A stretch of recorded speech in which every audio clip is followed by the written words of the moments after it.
Ahmed Johnson's on Monte and the Pharaoh.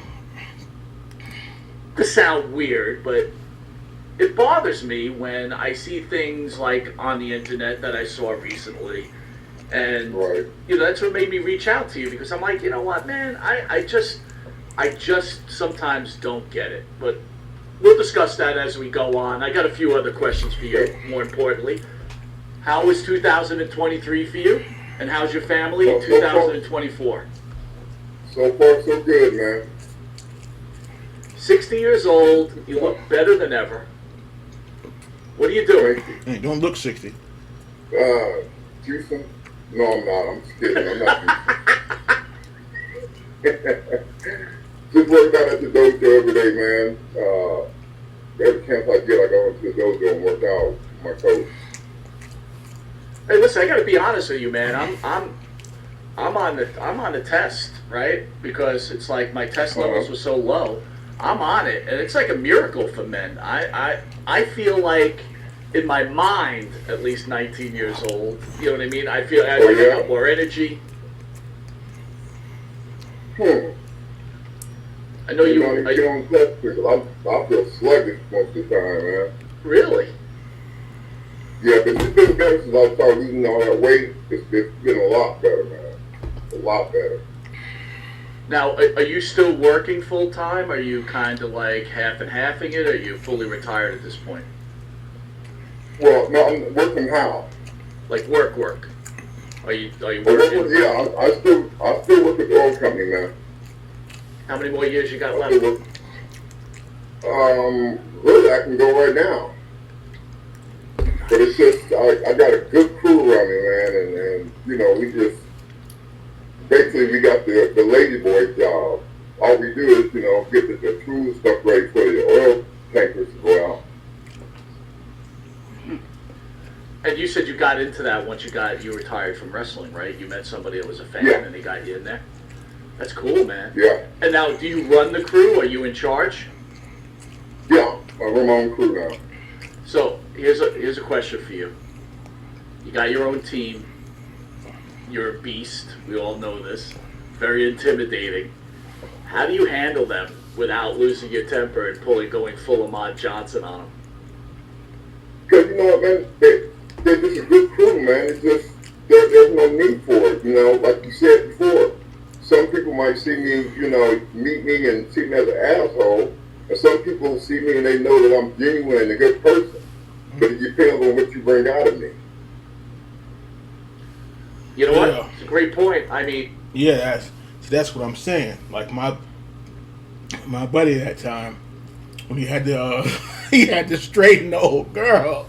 She thought that he was something to play with. You just gonna go using, like we talk about using folks like that cheesecake thing, and she she got her feelings hurt. She was like, he's like, damn, I didn't know you could be somebody. Yeah, I could be real mean and real nasty. What you gonna do about it? It was funny. He told me about it, but if you had that, you had to be there. He said he got real nasty that day. So yeah, I can get real mean and just as nasty. What you gonna do about it? Yeah, because folks have a tendency to just go to folks' house and do too damn much. So he had to straighten that. And that's what he probably exactly what he mean.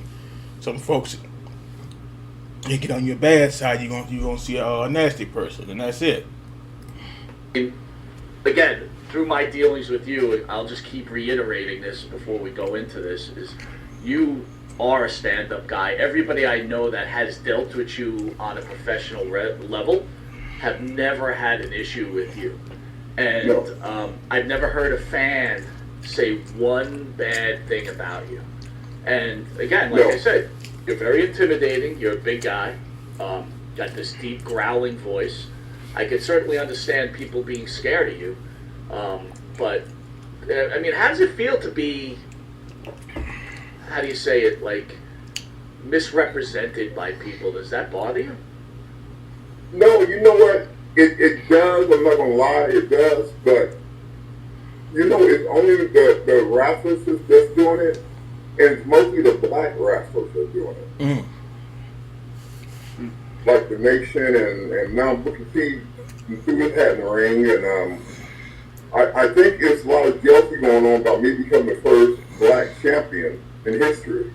Because, I mean, most of them guys, some guys been there 14 years working, man, and I came there first year, I come in and come in champion.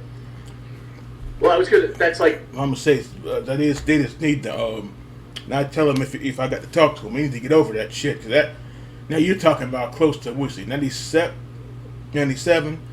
You're talking about close to 30 years ago. They need to let that shit be. That's you know, it's like you're 30. It's like a person's 30 years old still picking at a person from high school, and y'all are 30 something years old. That's embarrassing. They need to let that. They need to let it be. I was going to talk about that later on, but since we're into it right now, I kind of agree with you, right?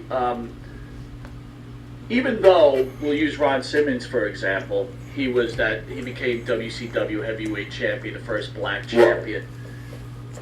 To me, and I think to most others, it's clear that you're recognized as the difference maker. And why do you think that a black American, is it just jealousy? Like I don't understand it. Why aren't they propping this up? This the time you won that belt was huge. You know, even though it's scripted wrestling, we all get this. It was still huge for all the fans, and it was huge for black Americans. Why do they keep putting you down? This is a metabolism killer. This is a metabolism killer. This is a metabolism killer. Here, it's crabs in the barrel syndrome, man. It's you try to climb up and the crab pulls you down. You know, and just like most of the guys, I don't know have ever helped another wrestler get the business. And you know, with the Nation, for instance, Farouk told me he was jealous, so that was cool. We got a cool on that one. But the rest of them, they didn't start that talking until I left. When I left, everybody started talking. Started spreading rumors. I got beat up by D-Lo. I got this. Ahmed Johnson's a mean asshole, and so on and so forth. But nobody said that when I was there. So when you go to these signings, I'm sure you see some of the guys. Does anyone come over and approach you and say anything? I wish the let's say something bad, man. I wish they would say anything to me. Not even a positive thing. No one. Oh man, that was good. That was good. There, he said he was about to get me real nasty there. Man, which I don't blame him because the shit does get old. Yeah, so I think he was ready to say, I wish a motherfucker would come up here. Shoot. Yeah, I know he was. He wish they would. Yeah, he was about to set it off just then. Yeah, he said he tried to be cool, but yeah, because you get tired of it. Come on now. Comes over to say, hey man, sorry about that. Nothing. Wow. Only person I've talked to the Nation is Karma. I talked to Karma Mustafa, and you know, there was no bad blood, no nothing. You know, it was just me and Karma talking. You know. So let's go back to the Booker T thing, and this is what prompted me to call you, right? Because I saw you on a show, and I guess that's where it started. I don't know if Booker T started it, or maybe you had said something that triggered Booker T. But I saw your last show that you were just on. I think it was on Hannibal's network. And I'm not being disrespectful here. What bothered me about it, I felt that it should have been more about you. That's another thing. Before I keep going, I know I see the comments. Why are you reacting to wrestling? I do reactions, you stupid. And I've subscribed to all of these guys. Now, some I probably ain't subscribed to, but I'll just pick it at random. Only way that happens if it's in the feed, then it may be at random. But Hannibal, Pharaoh, Solid Monster, Sports Wrestling. Or I think that's not the name of the channel, but it's something like that. It's another channel.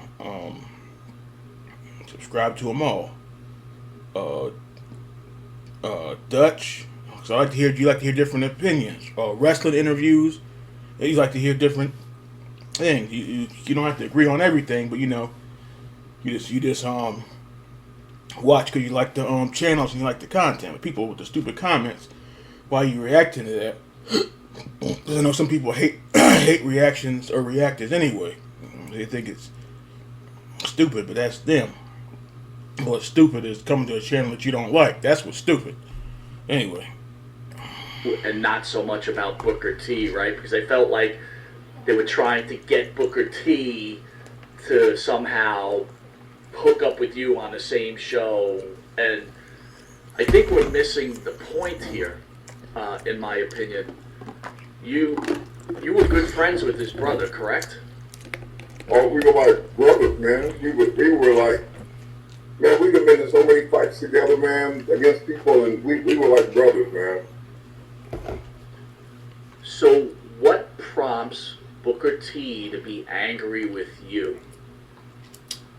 Well, first of all, when he got out of prison, he didn't seem like he liked me from that point on. Once his brother told him who I was, and I guess told him, how we had each other's back no matter what. And I guess there's a little jealousy there to begin with. Did you feel the jealousy when you were training together? Yeah, you can kind of, feel a little bit. One time we were in the gym, and he did something. I don't know what he did, or I did, or whatever. But he was talking mess. So I said, okay, I'll tell you what. Hold on. When we get done training, we'll take this outside and see what's up. But nothing ever became of it. So let's fast forward. What triggered this internet problem between you two? What initiated the issue? Brother, I'm trying to figure out myself. Except one time I told said on a podcast that I sandbagged with the T, whatever, but I was saying it in a way where I said I was out of shape. And I was, wasn't ready to get back in the ring. And I had to go against the T, who at the time was, on top of the game. And I went back to FCW, and I wasn't ready to go back to FCW. The only reason I went because his brother asked me to come. But I wasn't in shape, man. I couldn't hardly breathe. I mean, that's when I had a lot of weight on me. I mean, you said that us on the previous show. You said you weren't ready to come back and that you were out of shape. You openly admitted to that. So... Right, and his brother and me, if Steve Ray ever called me for anything, brother, I'm there. I'm there because he's always had my back, and I always will have his back. But I don't know what triggered it, man. That's one thing I can think of. That's one time I remember even missing his name.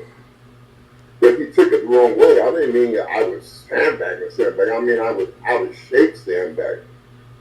I mean, I looked like a sandbag. Well, back then, so I lost all that weight, man. I mean, I had no business in the ring, period. And I'll be the first to admit that. See, like the man's, like he admitted it. He said he admitted back in the day he was green. So what's the problem there? He just said like he was a lot slower. It wasn't like Ahmed in 96, 97. He was, that was what, 2000? Yeah. He said he had stopped wrestling because, the family business or whatever. He quit for a minute. So, man, and I know he's probably getting frustrated with it. Have to explain himself 50 times. It's like, damn. I just feel like at some point, like when your name is brought up in a lot of interviews, it does seem like it's the black wrestlers that really have that major issue with you. I mean, if you were talking to Booker T right now and you guys had a conversation, would you ask him, hey man, what's your problem? What did I ever do to you? Yeah. And these ads. New year, new deals. At R&R Tire Express, we're starting the new year with huge deals on our in-stock. Yeah, I'm asking what sparked it, because I don't really know what sparked it, except that one, comment, but he took the comment totally wrong. But that's one thing I think that sparked it was that comment. Well, let's fast Outside of forward that, I now. don't think Go ahead, what you saying? yeah, outside of that, I don't think we ever said 2 words to each other. Well, now, most recently, I guess you had mentioned about him being in jail, and then he started talking about he's going to get a lawyer now, right? Because I guess he does, right. What is that all about? Well, he said you're going to sue me. So I don't know what's going on with that. I mean, I don't like dealing with lawyers, but when he made his lawyer, he made one for me too. It's funny when people are triggered to get sued. I'm going to get sued, you know that? I had a former co-host on the show a little while back, and it just wasn't working out, but now she's threatening to sue the show. Oh, you know how I feel about lawsuits. Yeah, well. And again, honestly, Ahmed, I don't understand why Booker T would be so angry about anything that you're saying anyway, right? The guy lives a blessed life. He works for the WWE. He has a podcast. He's making lots of money. I mean, it's like, if he's going to jab at someone, he should expect someone to jab back, don't you think? But especially me. You're not going to jab on me and me not jab back. I'm a warrior. If you come at me, brother, you got to be ready for war. That's the way I was raised in the military. That's the way I am.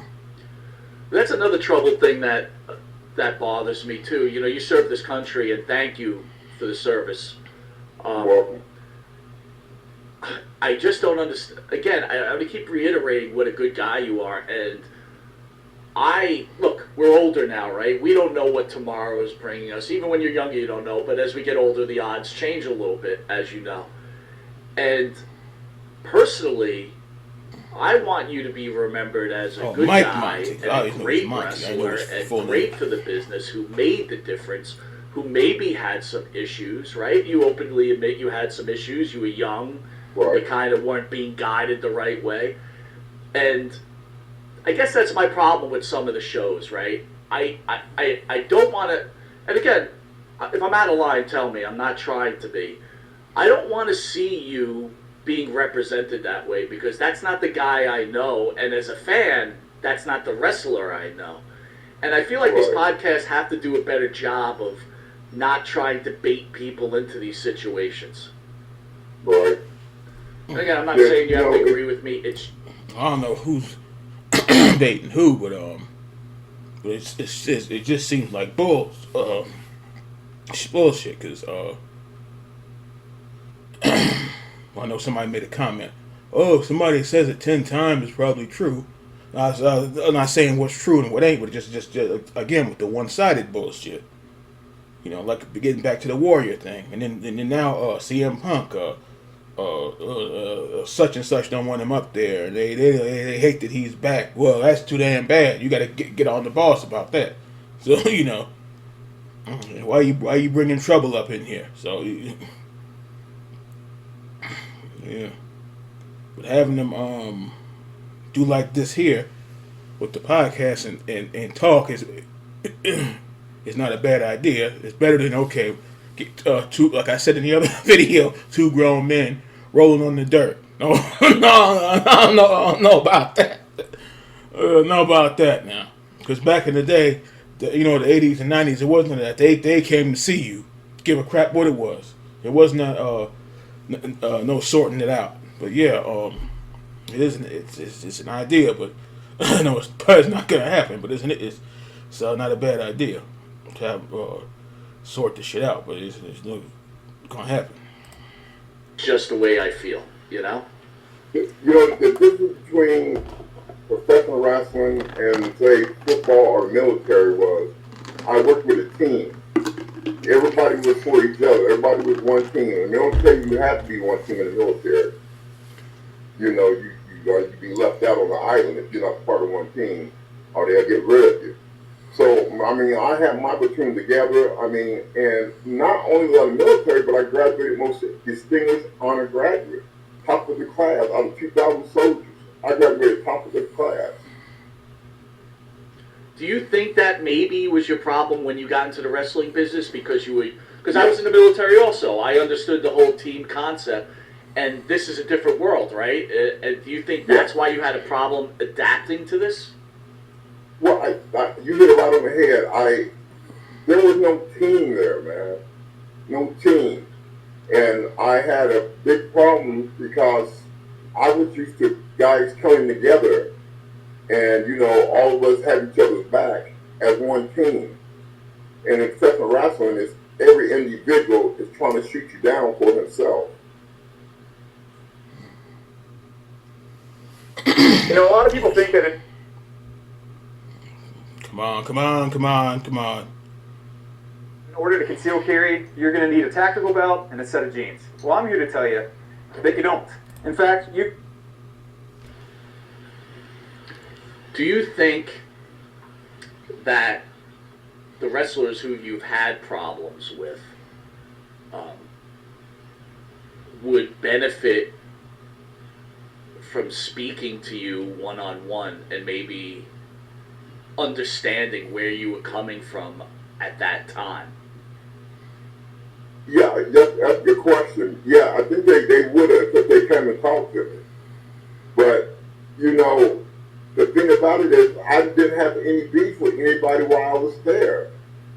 Except for Ron Simmons when he kicked me in my kidney. That was the only beef that I had the whole time I was there. But once I leave, I'm hearing about all these other people that say they had a problem with me, or I was this, I was that. Brother, I was what Vince made me. So when you leave the wrestling business, are you proud of what you accomplished at that point? When I leave? When you left, right? Were you proud of the accomplishments when you left? Were you like, hey, I did a pretty good job here? I was very happy with the job I did, but I did want to fight for that world belt. And, you know, that's the only thing that slipped through my fingers, you know what I'm saying? So, how do you feel personally? Because I'm thinking, and I'm just thinking as a fan, that all the negativity that was surrounding you back then and the way that the other wrestlers were probably talking about you behind your back, I'm assuming, you know, you may not have a problem. How does that make you feel personally that they cost you an opportunity to represent the company as the world champion? Well, brother, like I said, it's life. I mean, you got crabs in the barrel, like I said, and none of the crabs wanted me to be on top. They always trying to pull me down. But they couldn't because the fans didn't allow them to. Because when I come out, I get a pop no matter what. And with that intensity and that, well, what else can I say? Intensity and just that maniac, Ahmed Johnson. I think some of them took that as men for real. Because when I walked to the ring, I could see it in their eyes that some of them were scared. Which I guess could make a little sense, right? I mean, you're a big guy, you're intimidating, you're green, openly admitted you're a bit green. Let me ask you that. Where did you officially train as a wrestler? With Ivan Husky. He had a school here in Houston. So I trained with him, Ivan Husky. How was Ivan as a trainer? Do you feel that you got the necessary training? I mean, obviously you got to the WWF and you became this huge star, but knowing what you know about wrestling now, did Putski's school do a good job? He basically taught us to shoot, man, and he wanted everything to be intense and everything to be hard, and I kept that lesson as I went on. Other people didn't, they did it their way, but I kept it the Pusky way. And the Putski way is shoot more than work. Yeah, it was somewhat of a shoot. I mean, not to the point you hurt somebody, but just to the point where, you know, they know you're in the ring with them. And he always told us, if somebody shoot on you, you make sure you give them a receipt. So, if you're being taught that way within the school, did you have any training sessions? I mean, you just spoke about the one with Booker that he thought you were being a little aggressive. Did you ever have any other situations like that when you were training with Putski? No, I didn't have any situations whatsoever. I mean, Ivan, you know, was a great trainer. He loved me to death. The Polish power. I had no problem with him and his son Scott, you know, training me. So I didn't have a problem with him at all. Nobody at school that I have a problem with. So that one time with Booker. And that was just a one-time thing. But I didn't, nobody else I had a problem with. Nobody else had a problem with me. And it was a good school. So refresh my memory. You get out of the military. What makes you decide to become a professional wrestler? Were you watching wrestling in the military or even when you were younger? No, to be honest with you, Stevie Ray was the wrestling encyclopedia. I mean, he used to watch that Mid-South, the WCW. We went to the Mid-South match with me and Stevie. And he was more into it than I was, but like I said, we were that tight. If he was going to do it, I was going to do it with him. So he wanted to do it, so I got in it and I started doing it with him. And what, you met Stevie on the streets? I mean, how did you know Stevie? Basically, we met on the street. There were just these girls, girls at this club that we went to, me and Stevie used to go to all the time. They were trying to start something between me and Stevie. Mm-hmm. They would come and tell me, oh, he said this, that, and the other. And then go tell Stevie I said something, and we came together as friends. I'm trying to start him up. All right, so I'm trying to envision this, man, because this is a pretty cool story. So you meet Stevie. At that time, are both you hitting the weights and hitting the gas together, or is it like you just meet each other and then you guys start hitting the gas and hitting the weights? No, we hit the weights together. That was our connection with each other. We hit the weight room. Worked out daily. Daily we worked out. So you're working out, and then what? Stevie eventually tells you, "Hey, I love wrestling. Why don't you become a wrestler with me?" Yeah, Pusky had advertised in the newspaper that he was opening up a school, and Stevie saw it, and Stevie said he's going to be going to the wrestling school, and he wants to know that I want to go up there too with him. But that time Booker, was home, so they went up there first, I believe, him and Booker, to start training. Then I came, because when they was up there, they had Scott Casey and Blanchard was helping Ivan train people. But when I went there was no Scott Casey, no Blanchard. So I learned from Ivan and Scott. So at that point, when I'm assuming the three of you were at the school at that point, does Booker go to jail at that point, or is he in jail before that? Getting into this. Now at Hardee's, 2 hand-breaded chicken tender wraps are only $5. Choose your favorite flavor. Yeah, he's in jail before that. All right, so I think he did 10 years. I'm not sure. So he's in jail, and that's where you meet Stevie, and then you guys make that connection, Yeah. and then Yeah. Booker comes home, yada, yada, yada. Right. Stevie, I think Booker was in there for 10 years, I believe. I'm not sure. Don't quote me on that, but I'm not sure. That's what I heard. But, yeah, there was no Booker in the situation at all. It was just me and Stevie. And we were like brothers, man. How's your relationship with Stevie now? I haven't talked to him in a while. I need to call him and see what he feels about all this bullcrap going on. So let me ask you this. You're in the WWE, Stevie and Booker, subscribe to his podcast, or his channel too. They're Harlem Heat, great tag team. Are you guys all communicating together at that point still, and you're patting each other on the back, or is there no communication? There was no communication until I guess I left WWF, and he called me, wanted me to come to WCW with him, tag with him. Him and Vince Russo. They wanted me to come up to WCW. And, you know, I couldn't tell Stevie no, man. I mean, we done been through too much together, man. Too many wars together. And at that point, was Booker okay with you coming to WCW? No, I already heard the rumors from the boys. No, he was not. He was trying to talk Stevie out of bringing me up, and no, he didn't want me at WCW. So it seems to me, I want to go back because I'm trying to understand where this whole problem stems from. It seems to me that Stevie was his brother, and he was jealous that you were very close to his brother. Would that be fair? That's exactly right. I agree. I agree on that.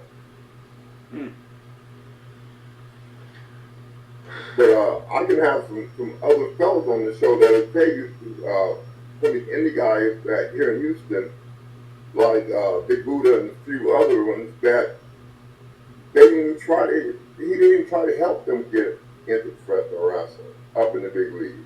I brought a lot of them up to WWF to do little jobs and stuff like that. And like I told them, if you're good enough, Vince is going to keep you. If you're not, you're going to just be a jobber and be out there. But I brought them up, and they got a look. So basically what you're telling me is that you've gone out of your way to help the common wrestler. Yeah, from the guys in the indies. And unlike Booker, I didn't pull them down. I lifted them up. And that's because, like I said, I'm used to this team concept where I got a team. So, again, I'm not trying to have negativity there, but I'm getting the feeling that you have a feeling that Booker's not really the best type of person. No, especially after he talked that trash on the iPod, his iPod, whatever it is. Right. No, I'm not. Podcast. I'm not giving him a stamp of approval at all. So this is bad here, boy. He don't like him. He don't like him. The back and forth. Like I said on the other video. I hope this is it, but I seriously doubt it, because I come across the feed, and the next thing you know about that, it's something else. So you want it to be it, but damn, you hope that's it, but you hope. If you had the opportunity to speak to him on someone's show or maybe his show, what would you say to him? Well, there's only one thing I would say to him. I mean, I'll tell him, first of all, I know you never liked me from day one, but what made you go on your show and start talking that trash? I just don't know why. He at least could have told the people why he was talking trash about them. Does that hurt you? Like, on the human level, when you hear this type of stuff or someone stabs you in the back like that, does that hurt? You know what? It doesn't hurt me as an individual, but I don't want my kids listening to this, but they're so mature now. Like my son Zachary and Marvin both work in law enforcement, and my other son works for the post office. My daughter has businesses, several businesses, and you know, I don't want them to listen to all that junk. Do they hear this stuff, though? I mean, I'm assuming they do, right? Because you're a pretty famous dad. And what do they say to you? They hear. And what do they say to you? What do they say to you? They just basically hate the people that are talking trash. And my son asked me why was it most of the black people that was talking trash. And I told him, like I'm telling you, it was just jealousy, man. It's just jealousy. If you had the opportunity to talk to these people one-on-one and you were able to make your point, Do you think there would become a point where you guys, or at least you could forgive them for the things they've said about you?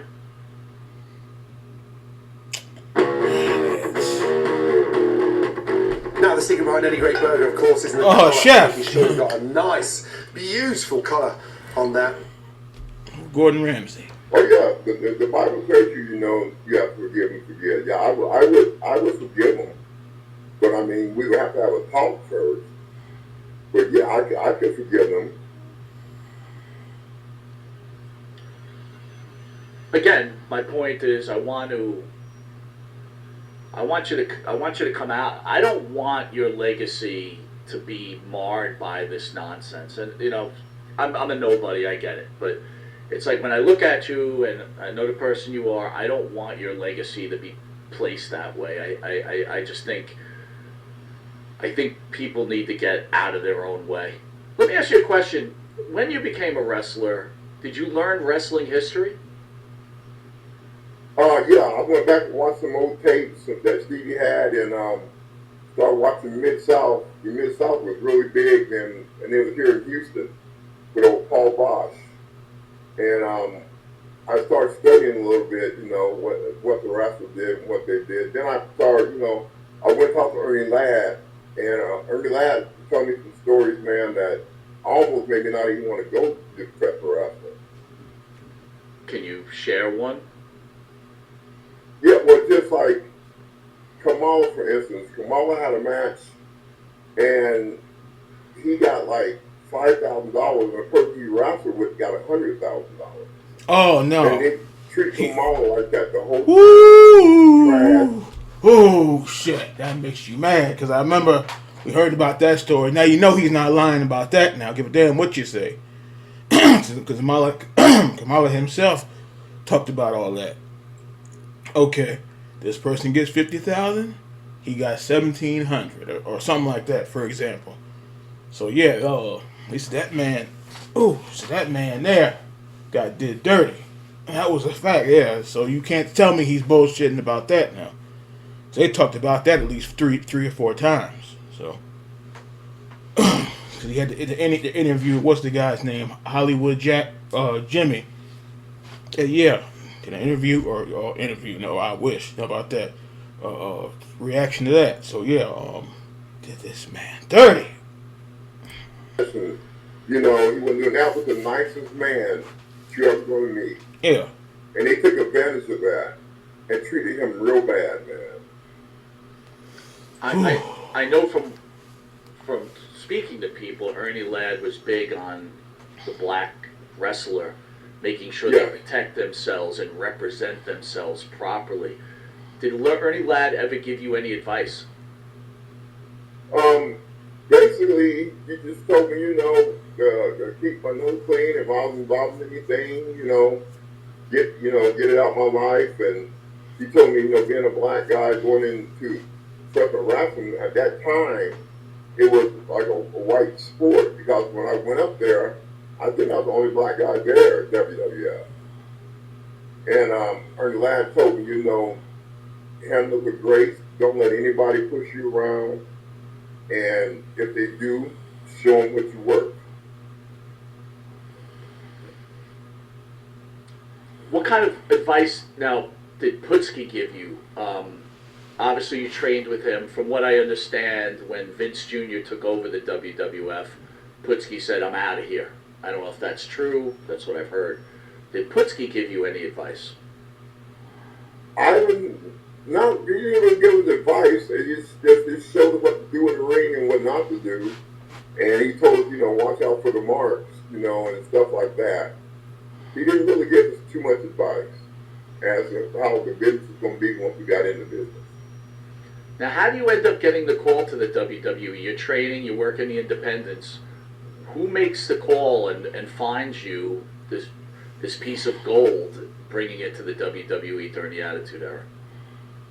Well, I was wrestling at the Sportatorium, and I had match against the Freebirds. And this drunk guy came out in the middle. When I'm walking to the ring, he comes out the audience and punches me in the back, some drunk biker. And I turned around That ain't in good. front of Michael Hayes and everybody and just hit him so hard. His hat went one way and he went the other way. That's how hard the punch was. And I've never been into a scuffle where I didn't knock the person out.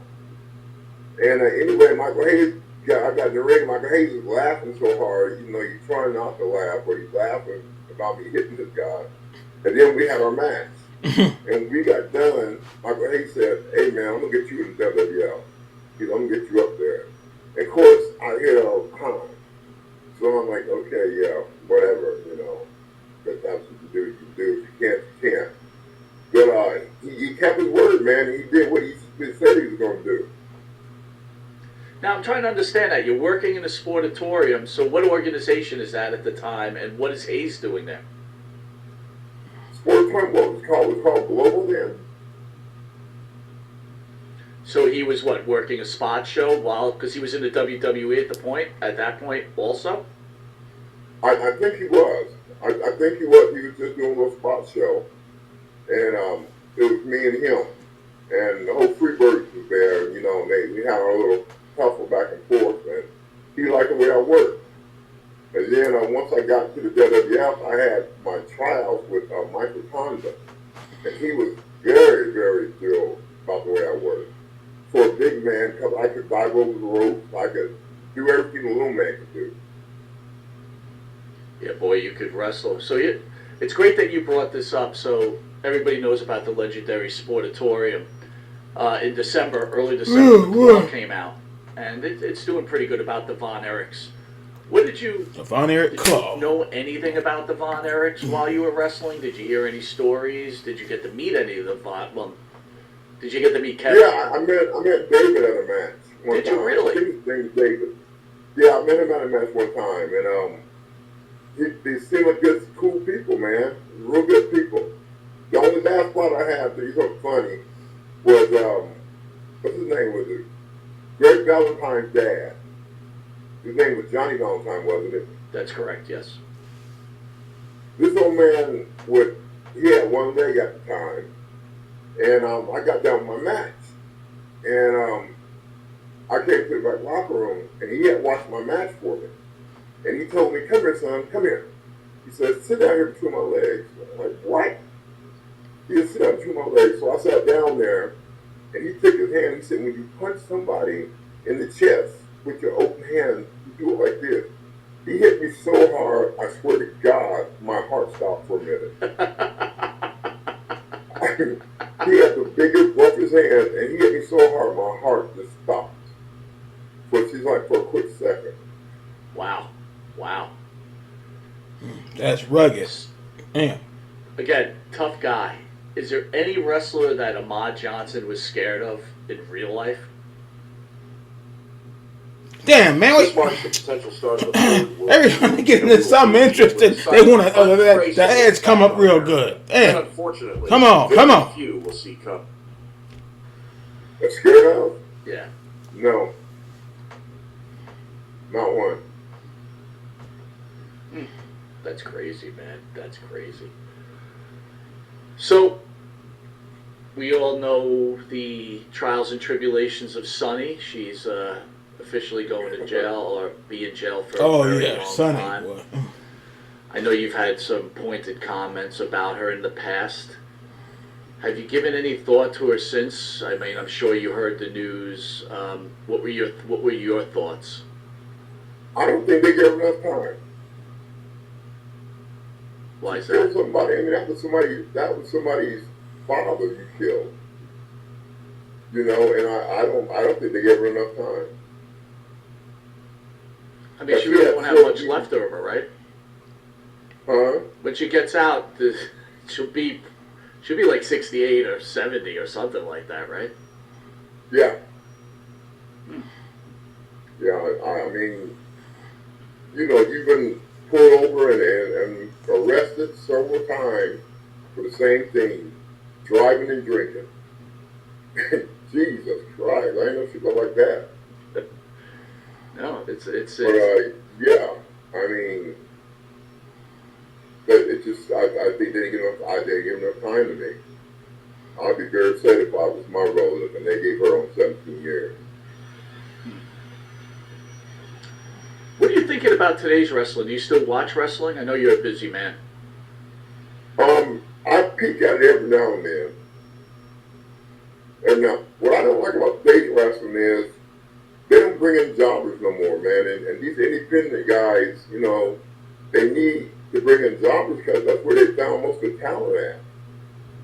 And the independent guys aren't getting the, you know, sort of stuff anymore because they don't bring in jobbers. Every match like could be a main event match. Why do you think that is? I don't know. Somebody took over and had the bright idea not to bring in jobbers or whatever. But the jobbers is what got us over, you know what I'm saying? If it wasn't for the jobbers, I wouldn't have got over like I did. And a lot of other people wouldn't have got over like they did. So when you used to have those squash matches, did you go to the locker room and thank those guys for the effort they put forward during your match? Oh, I thank them before and after.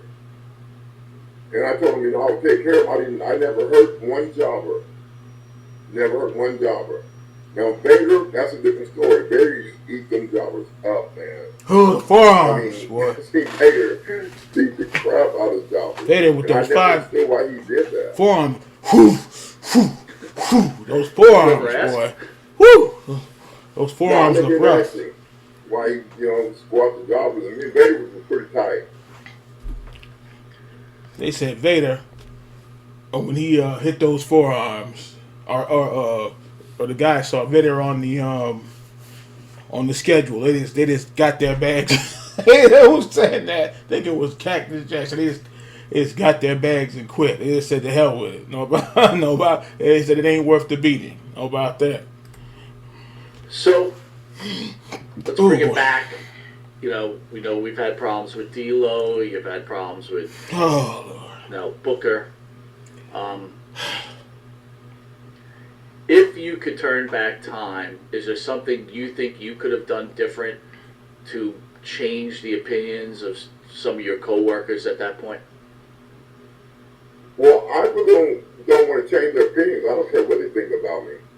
What I would have done if I could go back in time, change time, I would ask Vince to let me go into the school first before I did my debut. Let me go into school and learn a few more things, you know, so I wouldn't be so green when I got out there. But, like Al Snow helped train me a little bit. Al Snow showed me some moves in one day, man. A bunch of moves that I hadn't learned in a year. And Al Snow would have been a good trainer, man. All right. Well, last question for you, my friend. I'm going to let you go. If you could change anything, well, let me change that, Ahmed. What is the most important thing that you did in your professional wrestling life that you could hold to yourself close, that you thought was so important?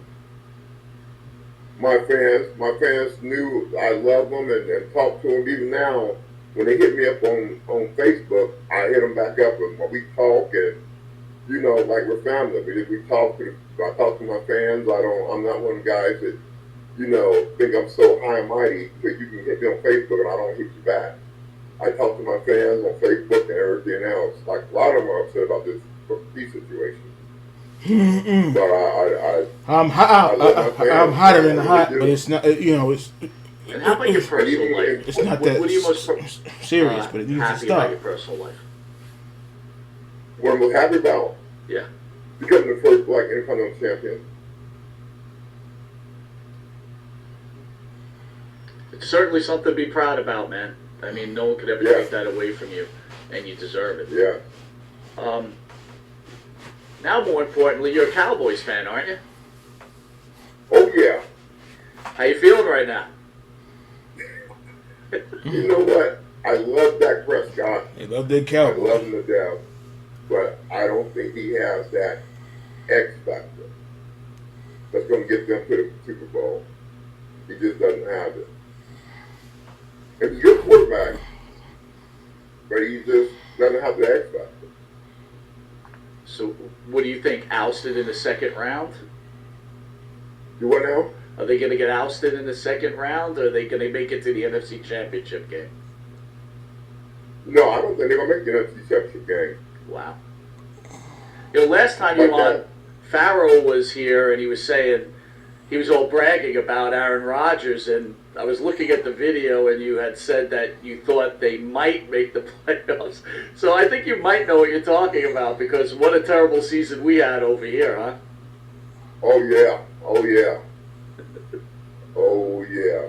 And the thing I liked about when I won, going back a minute, when I won the Intercontinental Championship, it was in Green Bay, Wisconsin. I didn't see one black person in the audience. But when I won that belt, they stood up on their feet and gave me a standing ovation and cheered. And that really touched me, man. That really, really did touch me. Well, let's touch on that. Were you touched because of the fans, or you were touched because it was a white audience?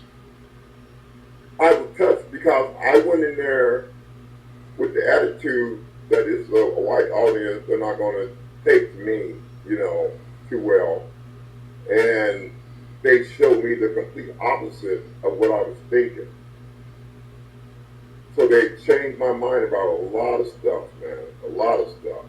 Now, why did you go into that thinking like that, though? You knew you were over. The fans loved you. Yeah, we had never wrestled in Green Bay, Wisconsin before. And I had heard, it was, basically really white people out there. And I didn't think that they were going to, take to a black wrestler, beating a white wrestler for the belt. But God, when they stood up and gave that standing ovation, man, it was, I almost had tears in my eyes. Well, to be fair, though, Ahmed, it was a gold wrestler, so, it's not necessarily official. Yeah. Oh, talking about gold dust. I just want to thank you again for coming on under such short notice. I think you know what you mean to me, and you know what you mean to this show, and what a good man you are. And thank you. I think the fans understand what a good man you are, and I'm hoping that some of this stuff settles down. But let me make it clear, I am in Tony Norris's corner and Ahmed Johnson's corner regardless. Doesn't matter. Thank you. Where's your partner at? So, interesting question. Partner moved to Florida. Oh, did he? Did he? Yeah. I'm not allowed to tell the story anymore. He called me. I can't tell the story anymore. But anyway, he met somebody what was going on off here. the show, and he moved to Florida. And we're trying to get him on the internet. He's trying to get him back on. He's trying to still get settled down there. He's been down there about 6 months. I know he's a huge fan of yours, and he loves you, and he asked me to say hello to you, and that he misses you. So, Pharaoh misses you immensely. So, hello back. You got it, brother. Mr. Ahmed Johnson, I want to thank you again for joining Monte and the Pharaoh. Thank you for taking the time. And like I said, we're in your corner. God bless, sir. Thanks, brother. It's always a pleasure doing business with you, man, because, you ask questions that others don't ask. Well, we try. We try. Thank you. Thank you for being you, man. Well, thank you for being you. Thanks again, sir. Yes, I'll sir. talk to you soon. Okay. Okay, this was long one here, boy. I'm trying to think.